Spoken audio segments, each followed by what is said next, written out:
Ma'am இப்போ sports கோட்டாவில் வந்து யங்ஸ்டர்ஸ் பார்த்தீங்கன்னா காலேஜாக இருக்கட்டும் இல்லை வந்து ஸ்போர்ட்ஸ் கோட்டாவில் வந்து ஜாப் பிளேஸ் ஆனால் ஸோ அவங்க எப்படி பிளேஸ் ஆகலாம் அதை பற்றி ஒரு ஸ்மால் ஐடியா. முன்னாடிலாம் வந்து ஏஷியா காமன்வெல்த் அந்த மாதிரி பார்ட்டிசிபேட் பண்ணால் தான் ஜாப்ஸ் உங்களுக்கு இருக்கும், இல்லை நேஷ்னல் கேம்ஸ். இப்போ வந்து நம்ம தமிழ்நாடு வந்து SJT உதயநிதி ஸ்டாலின் அவங்களும் வந்து அவர்களும் வந்து இந்த மாதிரி 3% வந்து கோட்டா இருக்குது கவர்மெண்ட் ஜாப்ஸ்க்குன்னு.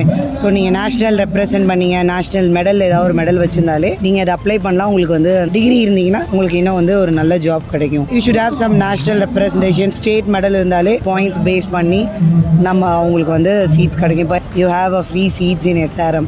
ஸோ இந்த மாதிரி நிறைய college, engineering college, arts and science college, they are giving opportunities. How about work ma'am? ஒர்க்கில் இது ஸ்போர்ட்ஸ் கோட்டாவில் மூலிமா போக முடியுமா? Yeah, டெஃபினட்டாக. Super ma'am, super.